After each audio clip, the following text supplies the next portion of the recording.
This is The Scoop for Monday. I'm Juanita Hurtado Huérfano with the WMNF News headlines.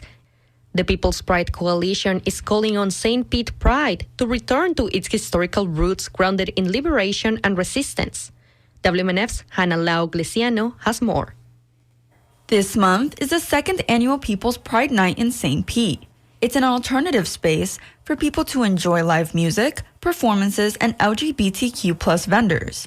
In addition, V. Garcia from the People's Pride Coalition says they want the St. Pete Pride organization to stop accepting donations from weapons manufacturers and corporations that benefit from war and environmental damage. Us as a coalition want to call back that history and say, no, you can't be dropping bombs in Palestine on Palestinians using American taxpayer dollars from Jabil, from GE Aerospace, from Honeywell Aerospace. Like, you can't be doing that in the name of queer people. Garcia says the People's Pride Coalition wants St. Pete Pride to ensure that federal immigration agents don't interfere with local pride events.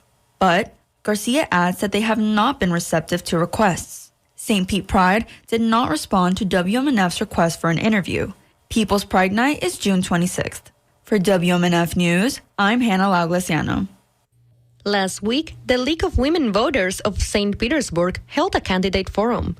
WMNF's Dara Miranova reports on candidates running for the District 6 City Council seat, which represents downtown and part of southern St. Pete. 4 of the 5 registered candidates attended the event: Lindsay Grove, Jamaica Williams, Trevor Mallory, and Doug Homeyer.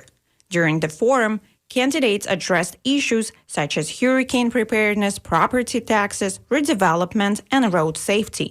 St. Pete native Trevor Mallory said he would support unpopular measures to reduce traffic and crashes on streets. First of all, what we need to do is regulate these e-bikes. Right? They're way too fast. They don't follow rules. Some of his proposals include age and speed limits.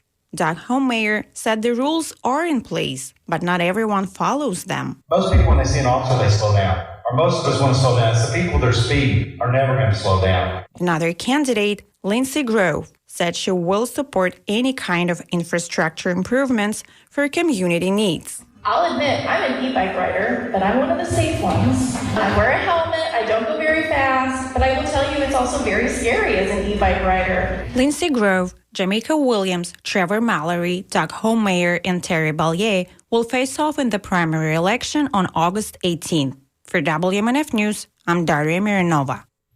The St. Pete City Council delayed a vote on a new contract with the St. Pete Pier event promoter behind the We Belong Here festival.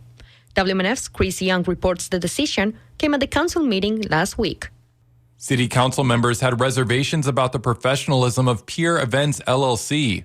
Last year, an EDM festival called We Belong Here received 62 noise complaints and a written warning from police, according to the Tampa Bay Times. At the meeting, Beth Herendeen, managing director for city development, admitted that the noise was unacceptable.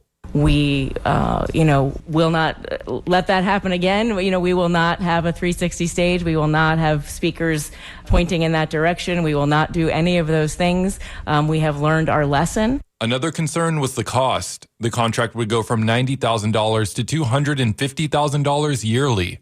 Councilmember Gina Driscoll represents the area covering the pier. She voiced concern about the new contract cost, as local governments may face major losses if property tax relief is approved by voters this November. At a time when we are looking at cutting back on just about everything, it is a really tough thing to look at an increase of this size, almost triple. The council voted unanimously to defer the vote. Chris Young, WMNF News. Temple Terrace is racing the clock to clean up its water. The APA requires the city to meet new, stricter limits on harmful PFAS chemicals by 2030. At a recent town hall, consultants propose adding a nanofiltration system to the Whiteaway plant. But the plan is expensive and will cost nearly $80 million to build and millions more in operating costs. According to the Tampa Bay Times, city leaders are also debating whether to buy water from Tampa or Hillsborough County, instead of building their own new treatment plant. More answers are expected at the next City Council meeting. Today, it will be partially sunny with highs in the mid-90s. Tonight, it will be cloudy with lows in the mid-70s, and tomorrow it will be cloudy and rainy with highs in the low 90s. I'm Juanita Hurtado Huérfano with the WMNF News headlines. This is The Scoop, recorded at WMNF Tampa.